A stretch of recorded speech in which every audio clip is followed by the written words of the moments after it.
은혜를 베풀어 주셔서 지금까지 잘 살게 됐었는데, 저희 집안을 잠깐 얘기하면 저희 아버님께서는 그 삼신할머니요? 아시죠? 삼신할머니. 삼신할머니에게 빌어서 낳으신 분이에요. 그런데 여러분들도 잘 아시겠지만 이 삼신, 그러니까 우상 숭배한 집안이 여러분 잘 되는 것이 있을 수가 없죠. 그래서 저희 집안은 거의 풍지박산 났었습니다. 저희 아버님이 이 중학교 2학년 때까지 이 자양동 그 집에 있는 다락에서 불상을 놓고 천수경 반야신경을 목탁을 두드리면서 신앙생활을 아주 절실하게 했던 분이 저희 아버님입니다. 그런데 그 결과는 저희 누님들도 결혼 생활이 원만치 못했고, 제 형님은 이제 내용을 알아서, 어렸을 때 내용을 알아서 지금 지적으로 좀 장애가 가지고 있어서 저희랑 같이 생활도 못하고 가톨릭 공동체에서 지금 생활하고 있습니다. 그런 모습들을 이렇게 저희 어렸을 때부터 보면서 과연 정말 저 불교를 믿는 사람이라고 하면 저렇게 정성을 들이면 저렇게 목탁 두드리고 저렇게 정말 최선을 다한 모습으로 살아간다고 하면 저희 아버님은 정말 열심히 성실 그 자체였습니다. 한번 일을 맡으면 여러분 다시 여러분 재보수해주는 일이 없습니다. 얼마나 부러지게 일을 하시는지 몰라요. 그러니까 이런 신앙은 떠나서 인간적으로도 최선을 다했고 신앙적으로도 정말 멋있는 분이었습니다. 그런데 여러분 그 결과는 자식들에게도 안 좋았고 본인에게도 안 좋은 모습으로 살아갈 수밖에 없었습니다. 그래서 그걸 옆에서 보던 제가 어렸을 때부터 보면서 도대체 저 불교의 그 부처는 도대체 뭐 하는 건가?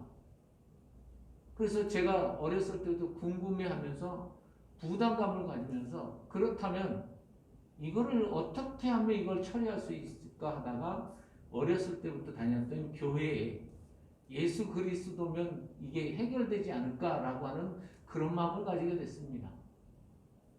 그러던 어느 날 이제 시간이 돼서 저도 결혼을 하게 되고, 그리고 결혼하면서 제가 결정한 게 뭐냐면 이제 우리 집안에서 주의종이 나와야 되겠다.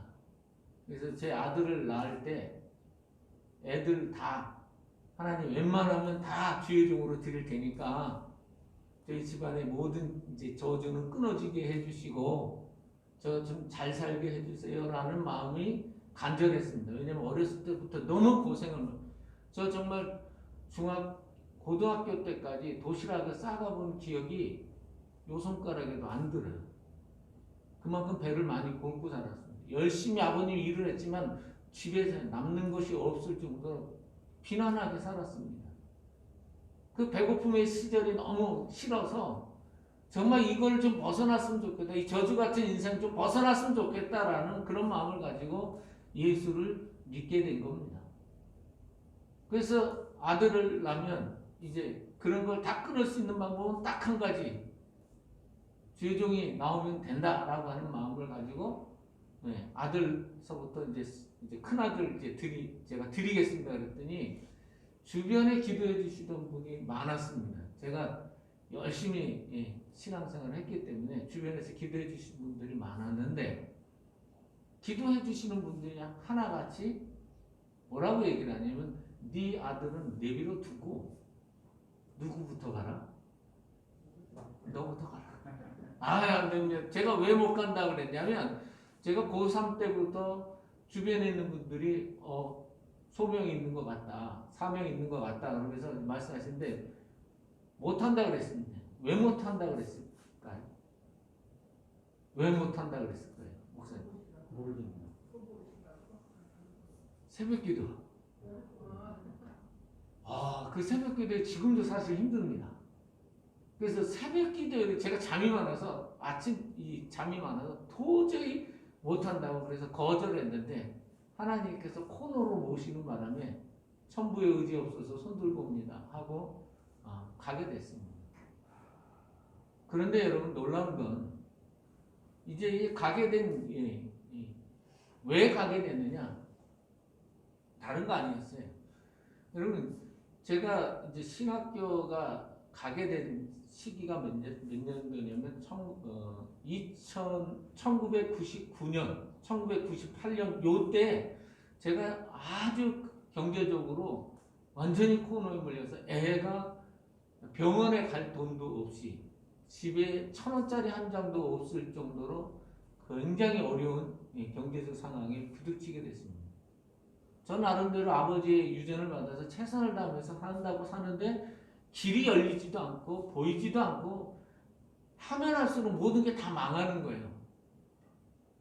근데 어느 날 하나님께서 감동을 주셔서 이거 안 되면 가야 되겠다 라고 이제 결정을 하고 집사람하고 상의를 하게 됐는데 집사람이 그럴 줄 알았으면 결혼을 안 하지 왜 갑자기 신학이냐고 결혼해서 그게 아무나 가는 거냐고. 그래서 1차는 26에 사실은 거절당했습니다. 그랬다가 35에 또 그런 일들이 또 벌어지니까 집사람이 그러면 당신이 기도 한번 해봐라. 그래서 기도해보라고 하는 얘기를 듣고 하나님 앞에 간절히 기도하는 도중에 강남 금식 기도원을 가게 됐습니다. 강남 금식 기도 가서 5박 6일 동안 하나님 앞에 금식하면서 기도하는데 첫날 가서 하나님 앞에 붙잡고 말씀 주실 것이 좀 있으셔야 제가 그걸 말씀 붙잡고 힘을 얻어서 금식하지 않겠습니까? 그래서 구한 말씀이 바로 여러분들이 함께 읽은 신명기 8장 1절로 3절 말씀이에요. 갑자기 그 말씀이 한 부분만 생각이 나는데 그게 도대체 어디 있나 하고서 그때는 여러분 약간 날라리 같은 신앙이라서 사실 말씀을 정확하게 몰라서 그걸 여러분 이 기도원에 가서 쫙 찾아보는데 갑자기 이게 딱 눈에 들어온 거예요. 이 말씀으로 말씀 붙잡고 기도하라는 것 뜻인 줄 알고 기도했습니다. 그런데 제가 금식이라는 것을 해본 적이 거의 없거든요. 근데 이 말씀 붙잡고 이것을 외우면서 기도하기 시작하는데 놀라운 건요. 배가 고픈 거예요. 저는요. 말씀이 육신이 된다라고 하는 이 말이 정말 저희 삶 속에서 이게 실제가 되는 일을 그 기도원 가서 금식하면서 하나님께서 제게 주신 힘이 된 거예요.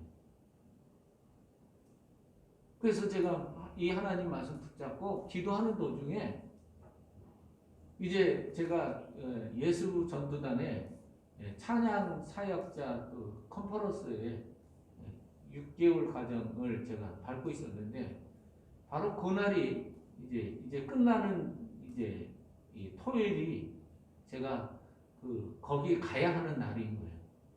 근데 보통 기도원에 가면 이제 단순하고 순진한 사람들이 하나님 음성 듣게 해주십시오라고 기도하잖아요. 그래서 저는 귀로 이렇게 음성을 듣게 해주시는 줄 믿고 간절하게 금식하면서 기도했는데 금요일 때도 하나님의 말씀이 들리지가 않는 거예요. 그래서 하나님 앞에 제가 빅딜을 했습니다. 하나님, 강단에서 서신 목사님들이 설교하시다가 이 말씀을 선포해 주시면 하나님께서 제게 신학교 가라고 하시는 사인인 줄 알고 아멘으로 받고 내려가겠습니다라고 거래를 했습니다.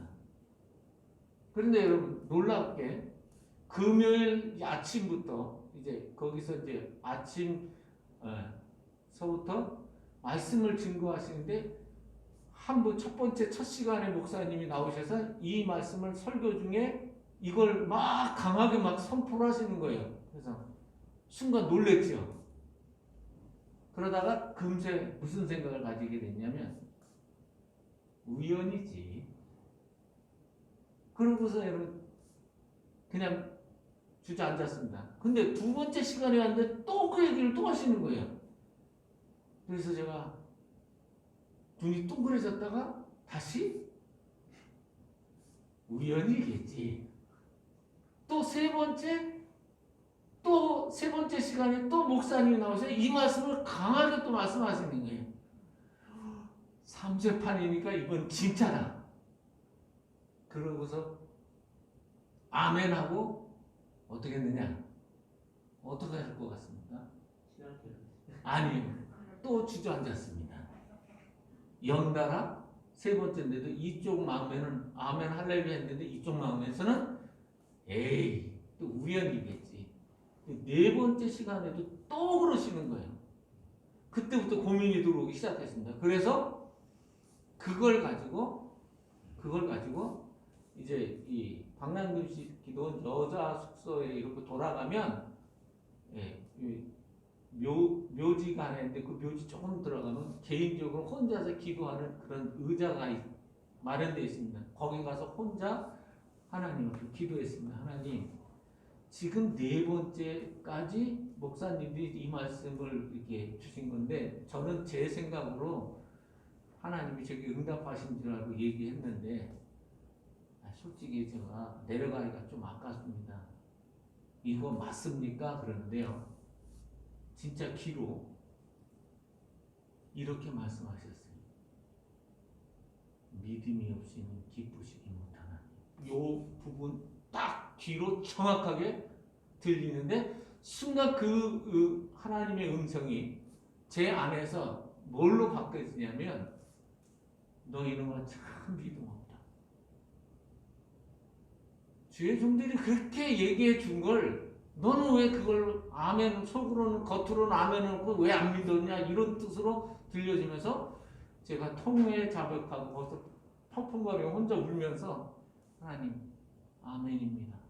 순종하고 가겠습니다. 해서 무조건 등록을 이제 하러 가는데 사실 그때 어렵다고 말씀드렸잖아요. 근데 집사람이 동의를 해줘야 이 신학교는 길이 열려지는 거지. 신학교 가면서 우리 동기들 중에 이혼하고 온 선수들도 있었고 그래서 이건 아니다. 그래서 하나님 앞에 간절히 또 구한 게 뭐냐면 하나님 저희 집사람이 제가 신학교 가는 것을 실제적으로 인정이 되도록 삶 속에서 증거를 좀 보여주십시오라고 했습니다. 근데 등록하려고 가는데요. 왜냐면 카드가 최고 한도가 70만 원이었습니다. 근데 저희 신학교 갈 때 얼마였냐면 200 얼마인가 그랬어요. 그런데 여러분 금요일까지 내려와서 이제 생활하다가 이 등록 마감일 하루 전까지 얼마였냐면 70만 원이에요.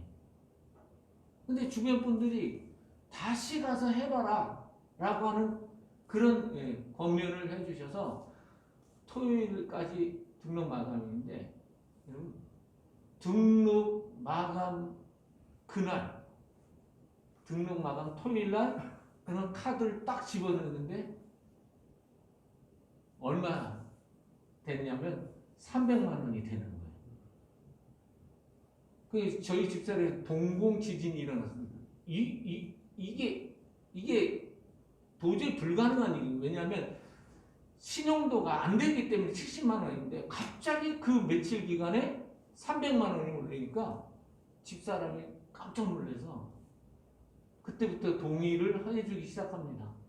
그리고 이제 신학교 갈 때 이제 제가 감리교 다녔는데 감리교에서 이제 성도들에게 이제 목사님이 우리 명경근 집사가 신학과를 가게 됐는데 장로교로 가게 됐습니다. 그런데 저희는 해줄 수가 없습니다.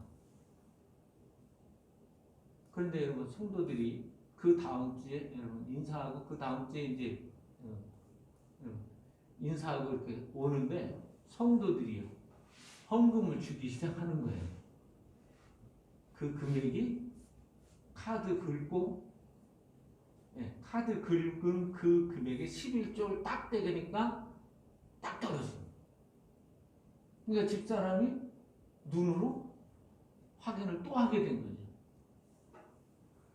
그래서 이제 신학교를 가게 되고 은혜 가운데 졸업을 하게 되고 또 좋은 목사님 만나서 3학년 때부터 신학교 3학년 때문에 전액 3학년 4학년까지 전액 학비를 지원해 주시는 은혜를 받아서 졸업도 하고 심대원도 그분이 약 70% 정도를 대주셔서 신학교를 졸업하게 됐습니다.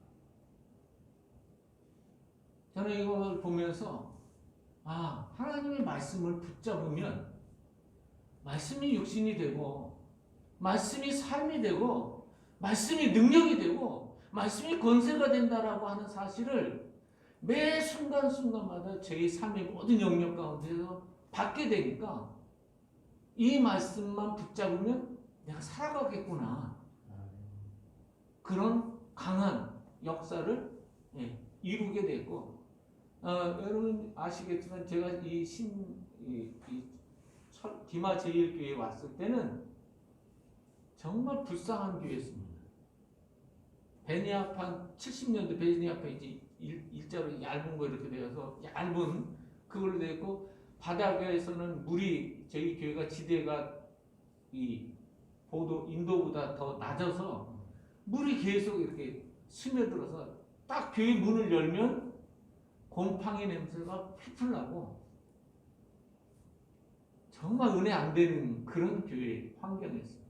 그리고 바깥에는 푸세식 화장실이고 저는 처음에 와가지고 지금 이 시대에도 푸세식 화장실이 있단 말인가? 그래서 하나님 앞에 또 말씀 붙잡고 기도했죠. 하나님 아버지가 부자신데 이 교회가 이게 뭡니까 하나님? 그래서 하나님 앞에 기도하다가 5년 제가 이 교회에 와서 5년 되는 해에 어느 날 갑자기 하나님께서 감동을 강하게 주셔서 성도들한테 선포했습니다. 교회 리모델링 하겠습니다. 그러고 난 다음에 하나님께서 지혜를 주셔서 은퇴 권사님한테 먼저 가서 권사님 제가 1,000,000원 헌금할 테니까 권사님 1,000,000원 하시지요. 없대요. 그럼 알았습니까? 기도해 보세요. 그랬더니 이분이 아침 9시 30분 돼서 저희 사택에 찾아왔어요. 밤새도록 하나님께서 감동을 주셔서 도저히 못 견디겠다고 100만 원짜리 10장을 가지고 왔습니다. 농협 김하동교 도장 찍힌 거. 그것이 이제 종잣돈이 되고 제가 1,000,000원 되고 또 우리 그때 당시 현직에 있었던 장로님 두 분이 그래도 내가 장로인데라고 하는 그런 부담감이 오는데 여러분 권사님이 먼저 내고 나니까 어떻게 해요? 장로님들이 떠밀려서 1,000,000원씩 하게 됐죠. 그래서 4,000,000원을 종잣돈을 삼아서 리모델링을 하게 돼서 교회가 지금으로부터 5년 전에 지붕만 빼놓고는 식당과 그 다음에 본당 전체를 다 뜯어내고 새롭게 공사를 하게 됐습니다. 그때도 제가 붙잡은 건 말씀이었습니다. 하나님 앞에 엎드리는 하나님 주신다. 하나님께 구하라 주실 것이라 찾을 것을 문을 두드리라 그러면 너희에게 열릴 것이라고 분명히 말씀하셨으니까 저는 말씀 붙잡고 그냥 가는 것뿐입니다. 제가 능력 있느냐? 아니요. 저는 성격도 모나고 모자른 부분도 많아서 잘 하지도 못해요. 그런데 제가 붙잡을 수 있는 건 단 하나. 하나님의 말씀밖에 없습니다. 그래서 제가 오늘 말씀에서 우리가 말씀을 3가지 말씀 가지고 살아가는 거죠. 말씀의 원본이신 예수 그리스도를 붙잡고 가면 역사가 일어날 것이고 또한 기록된 말씀을 가지고 그리고 선포하시다 보면 이 기록된 말씀이 사람들의 혼과 영과 및 관절과 골수를 찔러 쪼개지기까지 하면서 마음의 모든 영역들을 새롭게 해결해 주시는 능력이 바로 말씀을 통해서 나타나는 것이에요. 그리고 마지막으로 선포된 말씀이 우리의 힘이 되고 우리의 능력이죠. 목회자가 뭐 대단한 거 있겠습니까? 벗겨놓으면 다 똑같은 사람들인데. 그런데 왜 우리가 힘이 있고 능력이 있는 사람으로 하나님께서 써주시느냐? 말씀을 선포하기 때문에 그렇습니다.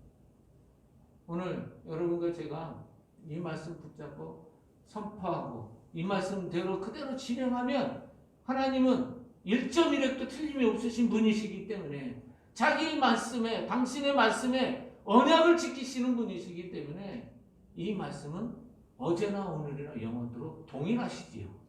그래서 말씀대로 살면 말씀으로 힘을 얻고 능력받고 새 길을 갈 수 있는 놀라운 축복이 있는 줄로 저는 믿습니다.